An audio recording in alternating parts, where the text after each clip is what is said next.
Assalamualaikum students, welcome back to my YouTube channel Math Strategy. Today we have a video of part 3. Part 3 आज हम अपनी video का part 3 बताने जा रहे हैं. पार्ट 1 पार्ट 2 ऑलरेडी अपलोडेड है. तो अगर अब तक आपने वो वीडियो नहीं देखी तो मैं उसका लिंक डिस्क्रिप्शन बॉक्स में लगा दूंगी, आप वहाँ से इजीली देख सकते हैं. अब हमारे पास 2023 की ही सीरीज़ चल रही है मैथमेटिक पेपर 1 क्लास 9, और आज हम इसके 28 से लेकर 45 तक के MCQs कवर करने की कोशिश करेंगे क्लास 9.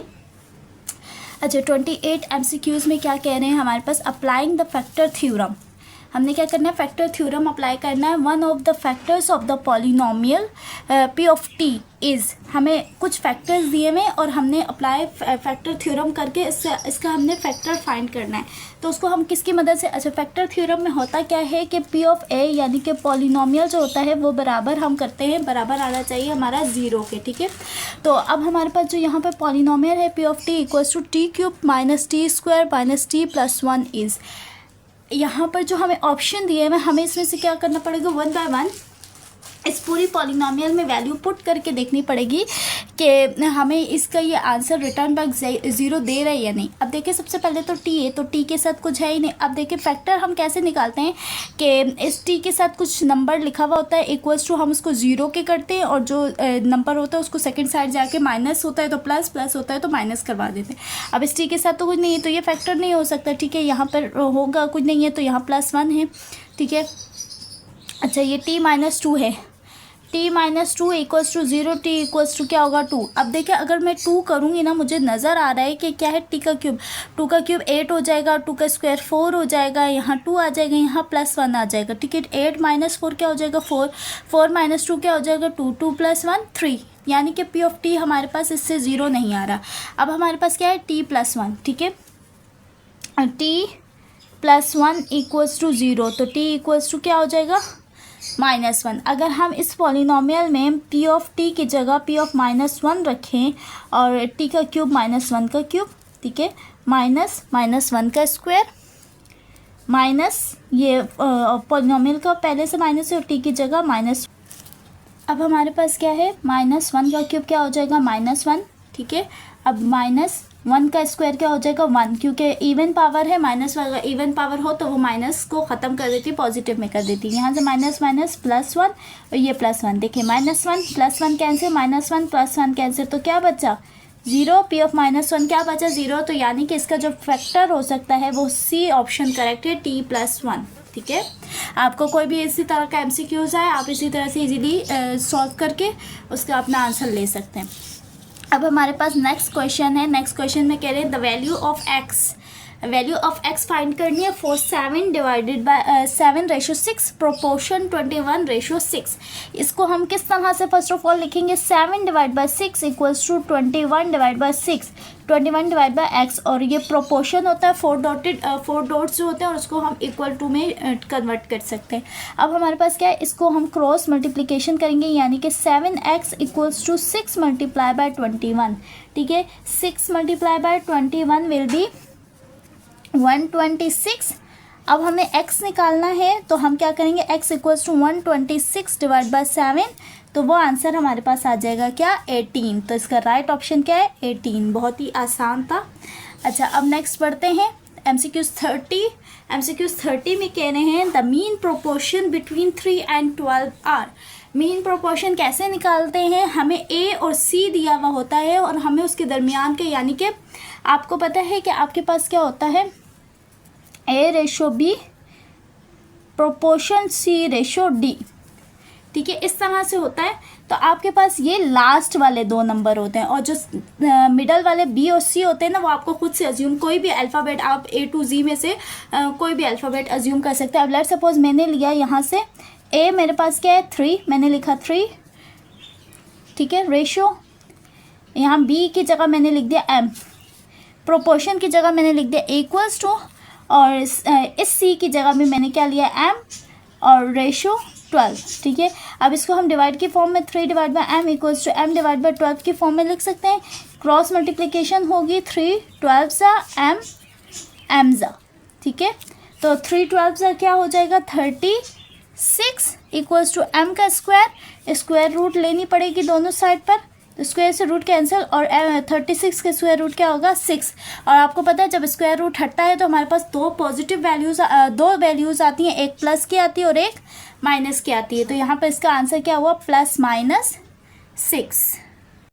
MCQs नंबर 31, इसमें क्या कह रहे हैं, if S is inversely proportional to T then the missing value of S in the given table will be. यानी कि अगर S इज इनवर्सली प्रोपोर्शनल है T के, तो हमें जो मिसिंग वैल्यू दी हुई है ना, S की मिसिंग वैल्यू है, हमें ये फाइंड करनी है। अच्छा, ये चैप्टर 3 से है, बुक 10 चैप्टर 3 वेरिएशन के चैप्टर से ये MCQs हैं। तो इसमें आपके पास क्या, इन्वर्सली प्रोपोर्शन का मतलब क्या है, S is inversely proportional to T। Inversely जब होता है तो उसको हम डिवाइड की फॉर्म में लिखते हैं, ठीक है। तो अब हमने इसको डिवाइड की फॉर्म में लिखा है। सबसे पहले जब डिवाइड की फॉर्म में लिखा है तो आपको पता है जब डायरेक्टली प्रोपोर्शनल का साइन हटता है तो इक्वल लगता है, उसके साथ एक कांस्टेंट नंबर आ जाता है जो कि है k, ठीक है। तो सबसे पहले हमें k फाइंड करना पड़ेगा। हम क्या करेंगे, जो पहले इन्होंने दो वैल्यूज़ दी हुई हैं उनकी मदद से हम क्या करेंगे, k फाइंड करेंगे। पहले s क्या दिया हुआ है, उन्होंने 5 दिया हुआ है और उसमें k s 5 और t क्या दिया हुआ है, 12 दिया हुआ है, ठीक है। 12 हो गया, तो ये 12 डिवाइड हो रहा है, वहाँ जाके क्या हो जाएगा, मल्टीप्लाई इक्वल्स टू k। तो 5 12 से क्या हो जाएगा हमारे पास 60, ठीक है। 5 12 से क्या हो गया 60, k की वैल्यू आ गई। अब हमारे पास मेन इक्वेशन क्या थी, ये वाली थी ना, ये इक्वेशन 1 थी हमारे पास। तो हम क्या करेंगे, इक्वेशन 1 में जहाँ k की वैल्यू है वहाँ हम k की वैल्यू पुट कर देंगे, s इक्वल्स टू k की वैल्यू क्या है, ये 60। और यहाँ से जहाँ s की वैल्यू नहीं पता लेकिन t की वैल्यू तो पता है, तो t की वैल्यू क्या है 24, ठीक है। t की वैल्यू क्या है 24। तो अब पहले तो ये 2 के टेबल से कट भी सकता है कि हम कहें 2 1 ज़ा 2, 2 2 ज़ा 4, 2 3 ज़ा 6 एंड 0 एज इट इज़, 2 6 ज़ा 12, 2 1 ज़ा 2 एंड 2 5 ज़ा 10। अब हमारे पास क्या है, s इक्वल्स टू 15/6। इसको अब हम फर्दर 2 के टेबल से या किसी भी टेबल से हम डिवाइड इसको नहीं कर सकते, सॉल्व नहीं कर सकते, क्योंकि ये फर्दर कैंसिलेशन नहीं हो सकती। तो हमारे पास इसको क्या होगा 15/6 करके जो आंसर आएगा s का वो आएगा 2.5, ठीक है। तो हमारे पास जो राइट ऑप्शन है वो क्या है, a 2.5। तो इसी तरह का आपको प्रोपोर्शन का भी क्वेश्चन आ सकता है, तो आपने इस तरह से डायरेक्टली आए, अगर डायरेक्टली वेरीज आए तो s is directly varies to t और डायरेक्टली वेरीज का साइन हट के इक्वल्स टू kt लग जाएगा, ठीक है। अच्छा, अब है हमारे पास MCQs नंबर 32। इसमें क्या कह रहे हैं हमें कि अगर इफ़ a/b प्रोपोर्शन c/d यानी a/b इक्वल्स टू है c/d के, then a+b upon a-b equals to c+d upon c-d। This is the statement of. आपको पता है कि आपके पास चैप्टर 3 वेरिएशन में 4 टाइप ऑफ थ्योरम्स होते हैं, जिसमें होता है dividendo theorem, alternendo theorem, componendo theorem and componendo dividendo theorem, ठीक है। डिविडेंडो में क्या होता है, डिवाइड हो रहे होते हैं, अल्टरनेंडो में अल्टरनेट करके हम कर रहे होते हैं, ठीक है। कॉम्बिनेंडो में हमारे पास 2 टाइप। अब जो कॉम्बिनेंडो और डिविडेंडो जब मिल जाता है तो उसमें क्या होता है कि जो न्यूमरेटर होता है और जो डिनोमिनेटर होता है वो सेम होता है, लेकिन उसमें फ़र्क कहाँ आ रहा होता है, उसकी जस्ट साइन का फ़र्क आ रहा होता है, ठीक है। उसमें क्या आ रहा होता है, साइन का फ़र्क। जैसे कि अगर ऊपर प्लस है तो नीचे माइनस होगा, अब ऊपर प्लस है नीचे माइनस, या अगर ऊपर माइनस है तो नीचे क्या होगा, प्लस होगा, और उसकी बाकी वैल्यूज़ क्या होंगी, सेम होंगी। तो वो हमेशा आपके पास कौन सा थ्योरम कहलाएगा, कॉम्बिनेंडो डिविडेंडो थ्योरम। और हमेशा याद रखिएगा जब भी आपके पास क्वेश्चन आता है इस तरह से लिखा हुआ है और आप हमेशा सॉल्व ही उसको कॉम्बिनेंडो डिविडेंडो थ्योरम से कर सकते हैं, अदरवाइज बाकी किसी थ्योरम से आप इसको प्रूव नहीं कर सकते कि a/b इक्वल्स टू c/d है, ठीक है। ये बहुत ही ईजी बस स्टेटमेंट थी जस्ट। अब हमारे पास है MCQs नंबर 33। MCQs नंबर 33 में कह रहे हैं the order of the matrix. हमें एक मैट्रिक्स दे दिया गया और हमसे इसका ऑर्डर पूछा है। तो फर्स्ट ऑफ ऑल ऑर्डर में क्या होता है, फर्स्ट रो होती है, रो इनटू कॉलम, ठीक है, रो इनटू कॉलम। तो आपके पास क्या है यहाँ पर कि रो क्या होती है, एक हॉरिजॉन्टल लाइन क्या होती है, रो होती है, और जो वर्टिकल लाइन होती है वो क्या होती है, कॉलम होती है, ठीक है। तो यहाँ पे कितनी हॉरिजॉन्टल लाइन है, एक ही है हॉरिजॉन्टल लाइन, और यहाँ पर वर्टिकली कितने नंबर लिखे हुए हैं, 1 2 3 एंड 4, ठीक है। इट्स मीन वी हैव 1:4, यानी कि एक रो है इसकी और इसकी कितने कॉलम है, 4 कॉलम है, 1:4। अगर यहाँ पर क्या होती है, एक और रो इसी तरह की लिखी हुई होती है, then we have to say that 2:4, ठीक है। वहाँ पे क्या होगा, टू रोज हो जाती हैं और हमारे पास कितने, फिर वहाँ पे कॉलम भी डबल हो जाते हैं, जाहिर सी बात है, फिर वो 4 + 4 8 हो जाते, ठीक है। लेकिन अब यहाँ पर क्या है, 1 रो है एंड 1 2 3 4 कॉलम है, तो इसका राइट ऑप्शन क्या है, 1:4, ठीक है। पहले हमेशा रो लिखते हैं, फिर क्या कॉलम लिखते हैं। अच्छा, अब हमारे पास MCQs नंबर 34 में है। 34 में क्या कह रहे हैं, द मैट्रिक्स, हमें एक मैट्रिक्स दे दिया गया इज़ 1 2 3 इसकी टाइप है कि ये नल मैट्रिक्स है, स्क्वायर मैट्रिक्स है, ये सिमेट्रिक मैट्रिक्स है। अब ऑप्शन क्या है, क्या ये फर्स्ट ओनली है, क्या ये सेकंड ओनली है, क्या ये फर्स्ट एंड थर्ड हो सकते हैं, क्या ये सेकंड एंड थर्ड। अब सबसे पहले देखें नल मैट्रिक्स। नल मैट्रिक्स क्या होता है, एम्प्टी मैट्रिक्स, यानी कि तमाम उसके एलिमेंट्स जो है वो जीरो हों। तो या जो सब जीरो नहीं है तो पहला तो हो गया कैंसिल। स्क्वायर मैट्रिक्स क्या होता है, जिसके number of rose and columns should have equal, ठीक है, वो क्या होनी चाहिए, इक्वल होनी चाहिए। तो हमारे पास अब कितने नंबर ऑफ रोज हैं, 1 2 3 and number of columns are 1 2 3।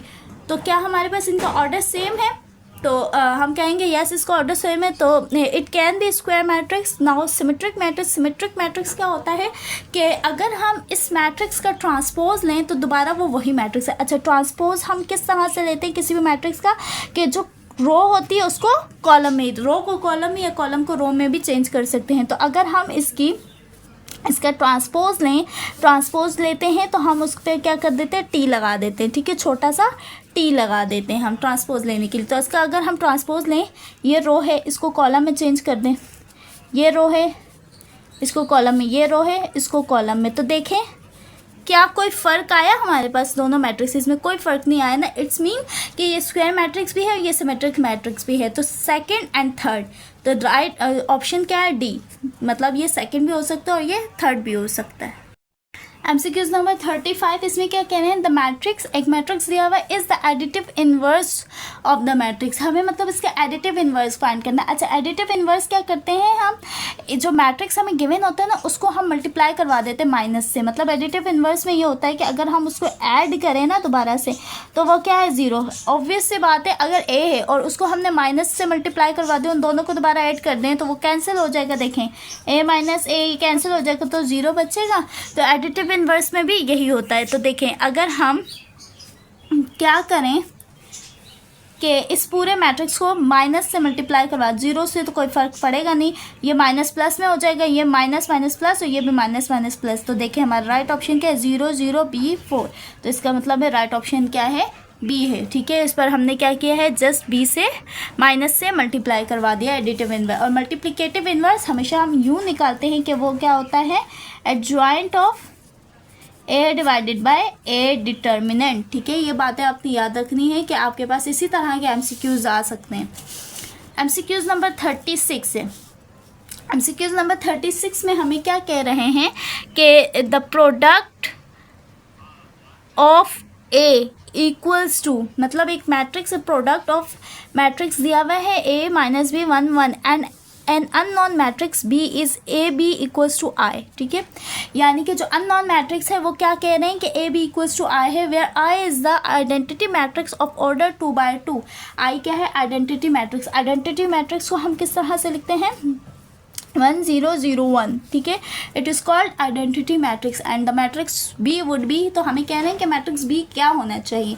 अब देखें, अगर ए बी इक्वल्स टू आई है, आई क्या है, आइडेंटिटी मैट्रिक्स है, तो अगर हम आई को किसी भी उससे मल्टीप्लाई करवाएंगे तो दोबारा हमारे पास वही चीज़ आएगी। तो हम क्या कह सकते हैं, B equals to A inverse, इसको कह सकते हैं B equals to A inverse, ठीक है। तो अब हम क्या करेंगे, b equals to A inverse, जब हमने कहा हमें b का मैट्रिक्स चाहिए ना, ए इनवर्स, अभी मैंने आपको बताया कि adjoint of a divide by a determinant. So it's mean हमें सबसे पहले क्या करना पड़ेगा, इस मैट्रिक्स a का क्या करना पड़ेगा, हमें डिटर्मिनेंट लेना पड़ेगा, ठीक है। तो हम क्या करते हैं, इस मैट्रिक्स a का सबसे पहले अगर हम डिटर्मिनेंट ले लें a 1 माइनस b 1, ठीक है। मैट्रिक्स डिटर्मिनेंट कैसे लेते हैं, क्रॉस मल्टीप्लिकेशन करवाते हैं, a 1 सा a, माइनस साइन होता है पहले से मौजूद फार्मूले का, और ये क्या है, minus plus minus minus B है ना, तो माइनस माइनस क्या हो जाएगा प्लस, तो ए डिटर्मिनेंट क्या आ गया ए प्लस बी। अब अगर हमें एडजॉइंट लेना है, एडजॉइंट ऑफ ए लेना है, तो एडजॉइंट में हम क्या करते हैं, इन दोनों किस जगह चेंज कर देते हैं, इन दोनों एलिमेंट्स की साइन चेंज कर देते हैं। तो ए और 1 की जगह चेंज होके 1 और ए आ जाएगा, और माइनस की साइन चेंज हो गया प्लस का और 1 की माइनस का। ठीक है, ये हो गया आपके पास एडजॉइंट। तो अब आपको ए इनवर्स फाइंड करने के लिए क्या करना है, एडजॉइंट को डिवाइड करवा देना है उसके डिटर्मिनेंट से, और डिटर्मिनेंट क्या है ए प्लस बी। ठीक है, और हम इसको क्या यूँ भी लिख सकते हैं कि 1 divided by A plus B. ठीक है, अगर इसको हम साइड पे करें तो ऊपर क्या है 1 है, और ये क्या आ जाएगा, ये डिवाइड साइड पे आ जाएगा -1 बी और ए। तो इसका मतलब जो बी जो नेक्स्ट आपके पास मैट्रिक्स आया है वो क्या आया है 1 अपॉन ए प्लस बी, 1 - 1 बी और ए। ठीक है, तो इसका राइट ऑप्शन क्या है, ए है। बहुत ही आसान था, बस थोड़ी सी थ्योरेटिकल ट्विस्टेड एमसीक्यूज था, बस उसको समझना था कि ए बी इक्वल्स टू, उन्होंने कहा है ना and unknown matrix B is मतलब है वो A B equals to I. तो आई तो हमें पता है आइडेंटिटी मैट्रिक्स है, तो हमने क्या किया, ये b equals to A inverse कर लिया। ठीक है, ए के पावर यहाँ 1 है, सेकंड साइड जाएगा तो -1 हो जाएगा। ठीक है, अच्छा मैट्रिसेस है ना, उसको हम डिवाइड नहीं करवा सकते, लेकिन अगर रेशो होता या कोई और वैल्यू होती तो हम उसको वहाँ पे जाके डिवाइड करवा सकते थे।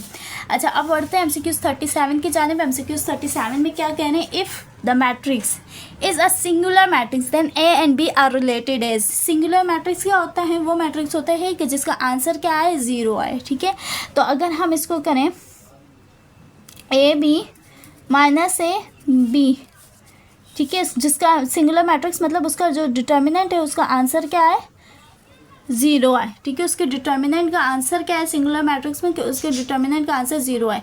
तो अब अगर वो 0 है तो ये ए बी और ये A B minus minus plus A B equals to 0, 1 + 1 2 A B equals to 0, और ये 2 मल्टीप्लाई हो रहा है, वहाँ जाके क्या हो जाएगा डिवाइड, तो 0 डिवाइड बाई 2 विल बी 0। तो इसका राइट आंसर क्या है, ए बी इक्वल्स टू 0।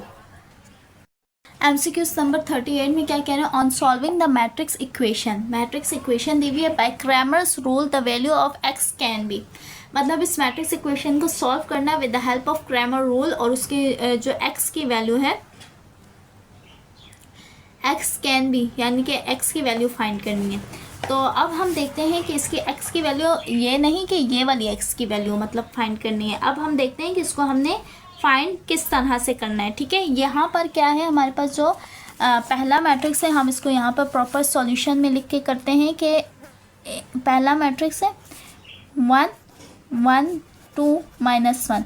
तो ये मैट्रिक्स आपके पास क्या है, ए है। ठीक है, ये जो लिखा हुआ है ये है क्या है, x है, x इक्वल्स टू XY, और जो इसके सामने लिखा हुआ है यानी इक्वल्स टू के सेकेंड साइड, वो मैट्रिक्स आपके पास क्या है, वो मैट्रिक्स आपका b का मैट्रिक्स है। ठीक है, b इक्वल्स टू 3 -1। ठीक है, वो आपको मैट्रिक्स किसका दिया हुआ है, b का मैट्रिक्स दिया हुआ है। ठीक है, ये मतलब इक्वेशन बन रही है कि 1x + 2y and x + 2y equals to 3, x - y equals to -1। Simultaneous linear equation बन रही है। ठीक है, अच्छा अब इसमें हमने क्या करना होता है, इसको with the help of ax और ay में, मतलब इस मैट्रिक्स को हमें ax और ay में चेंज करना पड़ता है। ठीक है, क्यों ax और ay में चेंज करना पड़ता है कि हमने इसको x और y की वैल्यू को फाइंड करना पड़ता है। तो हमें ax के, अगर हम ax में इसको चेंज करें ax के लिए, तो x के लिए अगर हम चेंज करेंगे तो हमारे पास क्या होगा कि जो ये मैट्रिक्स है, ए का मैट्रिक्स है, उसमें जो फर्स्ट कॉलम है वो चेंज हो जाएगा बी से। ठीक है, फर्स्ट कॉलम चेंज हो जाएगा बी से, यानी कि 3 -1, और सेकंड कॉलम वही ए का ही रहेगा 2 -1। ठीक है, और जब हम ए वाई के लिए करेंगे तो हमारे पास क्या होगा, first column as it is रहेगा, और जो चेंज हो जाएगा किसका, सेकंड कॉलम किसके साथ चेंज हो जाएगा, बी के मैट्रिक्स के साथ, ठीक है। यह हमेशा से इसी तरह से करते हैं हम क्रैमर रूल में कि हमारे पास एक मैट्रिक्स होता है, एक एक्स होता है, एक बी होता है। यानी अब आपके पास जब ए एक्स आपने फाइंड करना है, एक्स की वैल्यू फाइंड करने के लिए हमारे पास क्या करना पड़ता है, ए एक्स का डिटर्मिनेंट अपॉन ए डिटर्मिनेंट, ठीक है। हमें ये चीज़ चाहिए होती है। तो अगर हम करें, हमारे पास क्या है, ए मैट्रिक्स ये है, ए एक्स के लिए हमने क्या किया, बी को चेंज कर दिया, मतलब फर्स्ट कॉलम को चेंज कर दिया बी के मैट्रिक्स के साथ, और ए वाई में हमने सेकंड कॉलम को चेंज कर दिया बी के मैट्रिक्स के साथ, ठीक है। अब उन्होंने हमें क्या बोला है, उन्होंने हमें कहा है then find the value of x, यानी कि इस एक्स की वैल्यू हमने फाइंड करनी है ना, इस एक्स की वैल्यू फाइंड करनी है। तो अब अगर आप देखें तो इन्होंने अब सिर्फ डिटर्मिनेंट नहीं लिखा हुआ ना, इन्होंने जस्ट क्या किया है, डिटर्मिनेंट फाइंड नहीं किया, बस डिटर्मिनेंट की तरह ही बस सॉल्व कर लिया। तो इसका मतलब ये है कि ए एक्स का डिटर्मिनेंट क्या होगा, ए एक्स का डिटर्मिनेंट होगा, ए एक्स का सेट डिटर्मिनेंट के फॉर्म में लिखेंगे अगर हम 3 - 1 2 - 1 डिवाइडेड बाय ए क्या है 1 1 2 - 1, तो इसको डिटर्मिनेंट के साइन में लिख दिया 1 1 2 - 1। तो उनका हमारे पास उन्होंने आंसर इसी फॉर्म में दिया हुआ है। अगर नहीं होता तो हम पहले ए एक्स का डिटर्मिनेंट निकालते, ए का डिटर्मिनेंट निकालते और फिर उसके बाद हम उसका आंसर निकालते। लेकिन उन्होंने चूँकि हमें डिटर्मिनेंट के फॉर्म में बस हमें ए एक्स और ए वाई निकालना और बस उसका डिटर्मिनेंट लिखना है, ठीक है। तो जाहिर सी बात है MCQs है, आपको इतना बड़ा क्वेश्चन नहीं दिया जाता, तो बस एक्स निकालना है आपने। तो आपके पास क्या है, एक्स का आंसर क्या है, देखिए एक्स का आंसर क्या है 3 - 1 2 - 1 1 1 2 - 1, ठीक है। तो हम देखेंगे हमारे पास जो राइट ऑप्शन है वो क्या है, 38 MCQ राइट ऑप्शन क्या है, 3 - 1 2 - 1, ठीक है, 1 1 2 - 1। तो उसका राइट आंसर है ए, ठीक है। आपको समझ आया कि आपने क्या किया है, बस उसको पहले ए एक्स लिया, ए एक्स मैट्रिक्स लिया, ए वाई मैट्रिक्स लिया और फिर ए एक्स मैट्रिक्स को डिवाइड कर दिया उसके डिटर्मिनेंट से। देखें फर्स्ट कॉलम इसका चेंज हो गया बी से, ठीक है, और डिवाइड बाय डिटर्मिनेंट में इसका यही मैट्रिक्स एज इट इज़ आ गया। तो सिंपल सा था, इतना कोई मुश्किल बात नहीं है। अच्छा, MCQs नंबर 39 में आपके पास क्या है, MCQs नंबर 39 में आपको कह रहे हैं in the correspondence of triangle PQS and RQS, ठीक है। कॉरिस्पॉन्ड्स का मतलब क्या है कि वो मतलब सिमिलर हो रही हैं आपस में, ठीक है, मिल रही हैं, 1 to 1 कॉरिस्पॉन्डेंस है। PQ, P से Q बराबर है Q से R के, and angle PQS equals to SQR as shown in the figure, then find the value of x। हमने क्या करना है, फाइंड करनी है वैल्यू ऑफ x की। तो अगर ये कह रहे हैं कि ये बराबर है इसके, तो ये 6 है तो ये भी क्या होगा, 6 ही होगा, ठीक है। और ये दोनों क्या है, आपस में रेशो के। तो अगर हम इसको with the help of ratio theorem हम इसको सॉल्व कर सकें कि PQ divided by QR equals to PS divided by SR, ठीक है। PQ क्या है 6, QR क्या है 6, PS क्या है हमारे पास 4 और SR क्या है 6। तो आपके पास क्या है 6 से 6 cancel, 1 equals to 4 divided by x, ठीक है। ये x 1 से x इक्वल्स टू क्या आ गया, 4 आ गया। तो आपके पास x का राइट ऑप्शन क्या आ गया, A, that is 4। Okay class, MCQs number 40 इसमें क्या कह रहे हैं, in the correspondence triangle ABC is congruent to triangle EFD, ठीक है, EFD, ठीक है। If triangle ABC is congruent to triangle EFD then the value of x will be. Congruent का क्या मतलब होता है, जिसकी तीनों sides 3 sides and 3 angles are equal, ठीक है। ये कॉन्ग्रुएंट ट्राइंगल के चैप्टर से है। तो अब हमारे पास कॉन्ग्रुएंट में क्या होता है, 1 1 कॉरिस्पॉन्डेंस हो रही होती है, यानी कि एंगल A इक्वल होगा एंगल E के, ठीक है। यहाँ से एंगल B किसके बराबर होगा, एंगल F के, ठीक है। इसकी ये वाली साइड है ना, ये साइड है इसके बराबर होगी, ठीक है। आपने साइड्स भी देखनी है क्योंकि यहाँ पे जहाँ पे 61 के ऑपोजिट x बन रहा है ना, तो 61 के ऑपोजिट्स, ठीक है। तो एंगल B आपके पास बराबर होगा एंगल F के और एंगल C आपके पास बराबर होगा एंगल D के। लेकिन आपको एंगल D पे तो नहीं करना, आपको x चाहिए, तो x किसके बराबर होगा, एंगल x आपके पास बराबर होगा 69 के। तो आपके पास राइट ऑप्शन क्या है, C, 69 डिग्री, ठीक है। MCQs नंबर 41 है, इसमें कह रहे हैं आपको कि कंसिडर द ट्राइंगल ABC, ये complete triangle ABC such that E and F are the mid points of the side AB। आपके पास क्या है, E और F क्या है, मिड पॉइंट है किसके, AB के। एंड AC, AB और AC के मिड पॉइंट क्या है, E and F। The length of BC would be, तो लेंथ ऑफ BC क्या होगी आपके पास, देखें ये क्या है, कंप्लीट लाइन है और इसके ये हाफ है ना, तो ये इसके क्या है, ये इसके डबल होगी। अगर ये 2A है तो ये इसका क्या होगी, डबल होगी। तो 2A को अगर हम मल्टीप्लाई करवा दें 2 से, तो 2 2 ज़ा 4A, यानी कि ये 4A है तो ये 2A है, ये 2A है तो ये क्या है 4A। ये इसका हाफ होता है और ये इसका डबल होता है, ठीक है। तो यहाँ पर हमारे पास इसका आंसर क्या आ जाएगा, 4A यूनिट्स। बहुत ही ईजी है, इसको लंबा वे में, लेंथी वे में लेके जाने की बिल्कुल ज़रूरत नहीं है। आपने क्या करना है, 29 मल्टीप्लाई बाय 29 कह रही हूँ 2A मल्टीप्लाई बाय 2, ठीक है। यानी कि ये इसका हाफ है, ये इसका क्या हो जाएगा, BC एक कंप्लीट साइड है ना, और ये इसका मिड पॉइंट है तो ये इसका क्या हो जाएगा, डबल हो जाएगा। तो 2 multiply by 2 will be 4A। इसका राइट आंसर क्या है, 4A, ठीक है। MCQ नंबर 42 में कह रहे हैं in the given triangle ABC, ठीक है।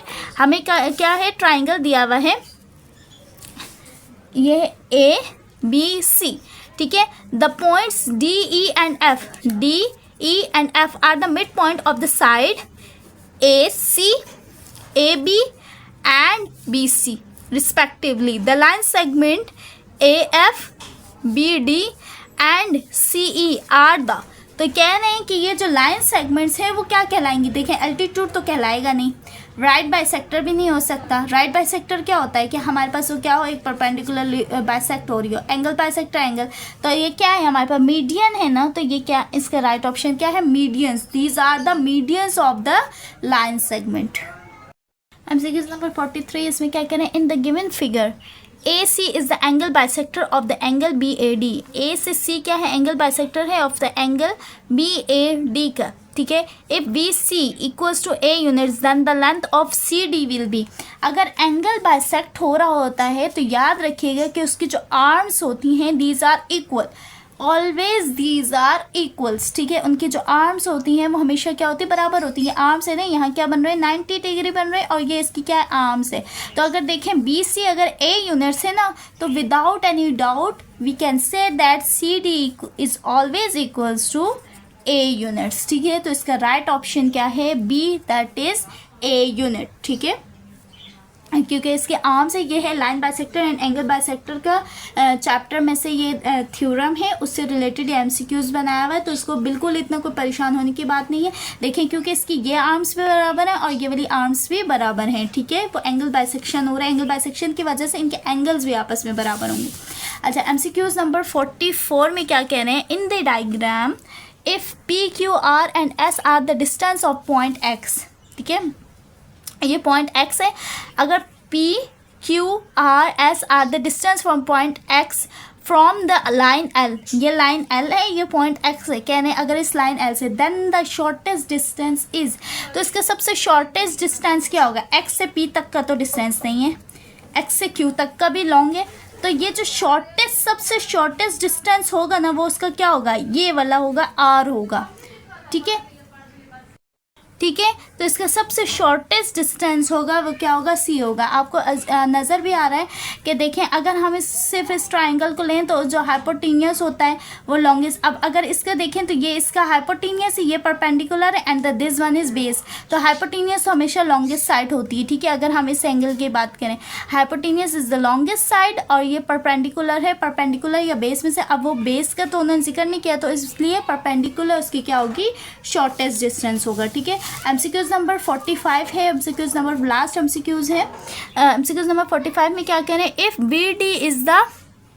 BD is the bisector of angle ABC then the ratio of XY, यानी XY का रेशो क्या होगा। देखें अगर एंगल बाइसेक्टर हो रहा है, ठीक है, तो बाइसेक्टर में क्या होता है, इन दोनों का रेशो बराबर होता है इन दो लाइंस के, ठीक है। यानी कि x divided by y equals to 2 divided by 4, तो 2 1 ज़ा 2, 2 2 ज़ा 4, तो हमारे पास क्या होगा, x divided by y equals to 1 divided by 2। तो इसका राइट ऑप्शन क्या है, बी, दैट इज़ 1:2। डिवाइड को आपको पता है, आप इसको x/y इक्वल्स टू 1:2 में भी लिख सकते हैं। तो क्लास ये था MCQ पेपर 1 2023 का, ये था पेपर 1 जो कि हमने इसको कंप्लीट 3 पार्ट्स में बहुत ही डिटेल में कवर करने की कोशिश की। आई होप सो कि आपको पेपर 1 अच्छे से समझ आया होगा। इंशाल्लाह पेपर 2 की सीरीज़ भी आपके लिए बहुत जल्द लेकर आऊँगी। If you like this video then don't forget to like, comment, subscribe and share it with your friends. Plus don't forget to press the bell icon. I will be right back with my another amazing video. तब तक के लिए अल्लाह हाफिज़।